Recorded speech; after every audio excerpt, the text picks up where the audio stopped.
Ever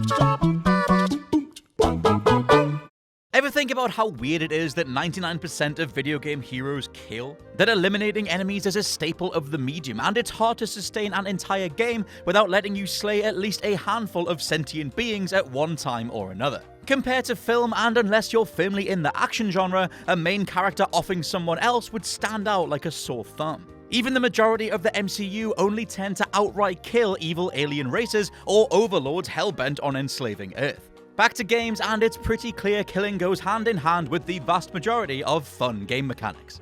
It's so baked into our expectations that people have to actively challenge themselves to go on pacifist runs. Though, as you'll find out, even the most self-identifying saints can become sinners at the drop of a hat. I'm Scott from WhatCulture.com, and these are 7 video game heroes who are secretly murderers. Number 7. Kazuma Kiryu, Yakuza.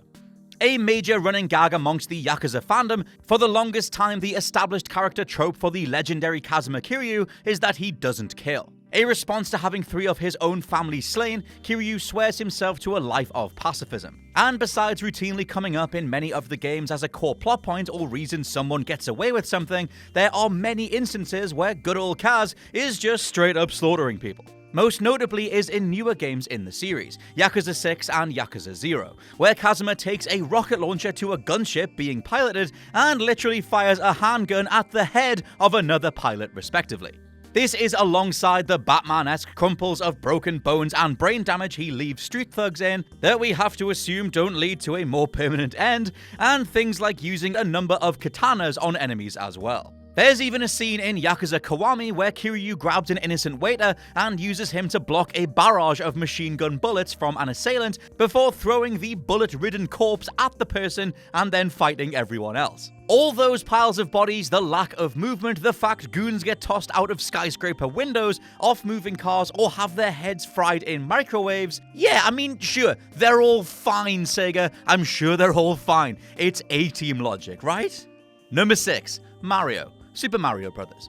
No, you wouldn't think Super Mario was a mass murderer, but here we are. See, to clarify just how someone as innocent as the portly plumber himself ends up contributing more bloodshed than Bowser and his army of Koopas, we need to look back at the instruction book included with the NES original Super Mario. Here, a choice excerpt highlights something horrifying about the various blocks Mario has been shattering into oblivion. And I quote, "One day the kingdom of the peaceful mushroom people was invaded by the Koopa, a tribe of turtles famous for their black magic. The quiet, peace-loving mushroom people were turned into mere stones, bricks, and even field horsehair plants, and the mushroom kingdom fell into ruin."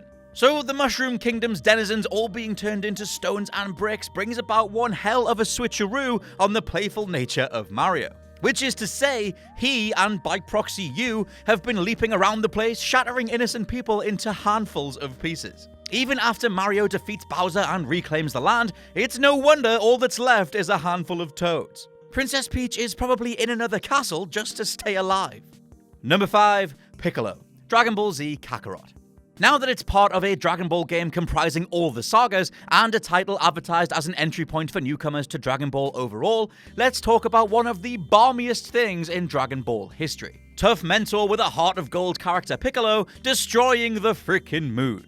So this comes after Piccolo is attempting to train a young Gohan so he'll be strong enough for the Saiyan invasion of Earth. After leaving Gohan to his own devices for months, saying that if he can survive alone for this long, it'll go a long way to proving his worth, nighttime falls and Gohan looks to the sky. Upon seeing the glowing moon, he promptly morphs into a ginormous ape as his half-Saiyan blood dictates. Piccolo's solution? To fire an energy blast directly at one of the most essential things to all life on the planet, destroying the moon in seconds. It goes without saying that the moon is pretty damn important, as without its gravitational pull, the world's tides would fail to come in or go out. The moon being blown apart means meteors would rain down across various countries, and the Earth's axis would actually shift pretty violently in one direction. Our survivable climate would be irrevocably effed, and there's no coming back from misplacing the moon. DBZ Kakarot's new in-game explanation, if you check the text files inside an accompanying codex, is to claim that all of this was apparently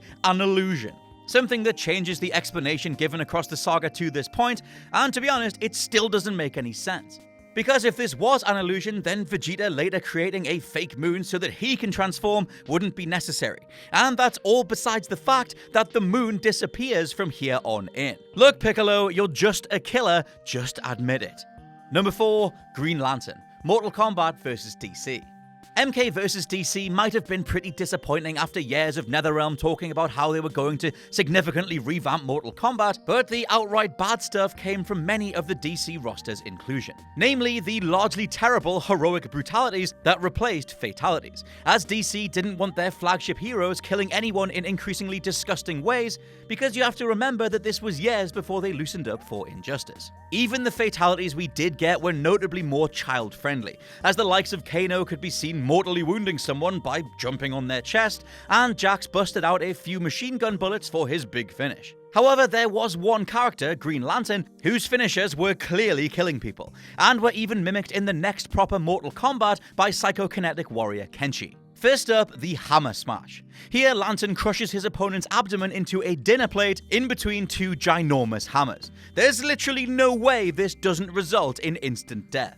Second, and worse, is the Orb Squeeze, the Kenshi-style crushing of a person's entire skeleton until they're just a sphere of broken bones and flesh. Once again, there is no way anyone makes it out of the other end of either of these animations. Number 3, Batman. Batman NES.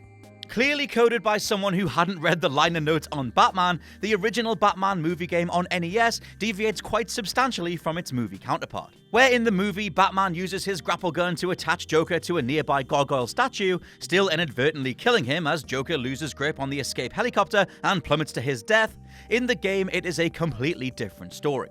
Here, Batman straight up grabs the Clown Prince by his neck collar, states that he knows you murdered my parents, repeats Joker's line about dancing with the devil in the pale moonlight, and throws him straight off the top of the clock tower. We see Joker fall all the way down, only for the game to, again mimicking the movie, zoom in on Joker's face, showing he died smiling. Still, this is a major deviation for the character of Batman. And as the sequel would resurrect Joker with no explanation and just literal seconds of quote-unquote cutscenes showing he was once again alive and well, The Dark Knight's Nintendo debut remains the only Batman game in history where the character purposefully kills. Number 2, Spider-Man. Marvel Spider-Man. Time to get super analytical once again, as Spider-Man's outing on PS4 might feature the best version of Peter Parker ever committed to code.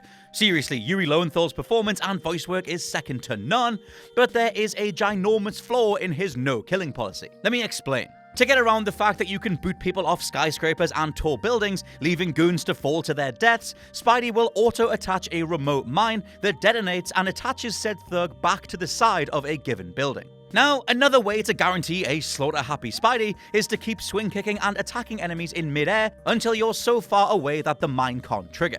But there is a far more torturous way that these enemies keep dying regardless. 2 words, web fluid.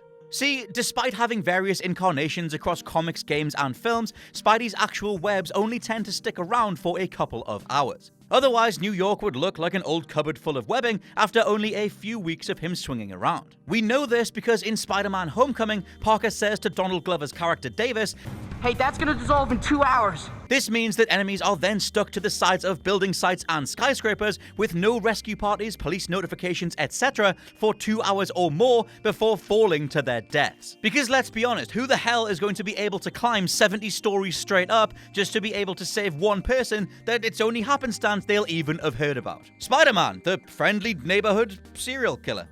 And number 1, various quote-unquote non-lethal mission endings. Dishonored. Dishonored is a phenomenal stealth game. Loaded with options when it comes to assassinating your targets or just getting from A to B, you can do everything from teleport from window to rooftop to even corporeally possess humans and creatures for additional infiltration routes. This element of choice extends to your assassination targets, as Corvo is given the option of ending their lives right there and then, or rigging up a series of so-called non-lethal options, all of which require more thought, planning, and precision.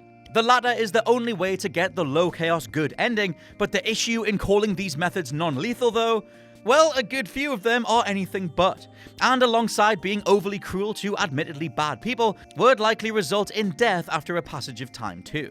Consider Lady Boyle's non-lethal ending, which requires giving her unconscious body to the infatuated Lord Brisby, who turns her into a sex slave for his own amusement. There's even a line about how she'll have to learn to love him, which is pretty damn bad to say the least. Also, Bundry Rothwild gets packaged while unconscious into a coffin-sized crate, and then she's shipped off without any food. In Dishonored 2, you can lock old man Mortimer Ramsey in the Dunwall Tower Imperial Suite, though he slowly goes insane despite his rations, only to be turned into stone by Delilah Copperspoon.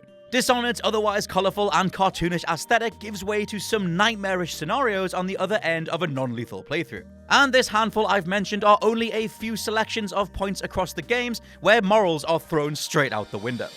And that's my selection of video game heroes that are secretly murderers. Let me know your favourites down in the comments below, and please check out the WhatCulture Gaming Podcast. For now, I've been Scott from WhatCulture.com, and I'll catch you soon.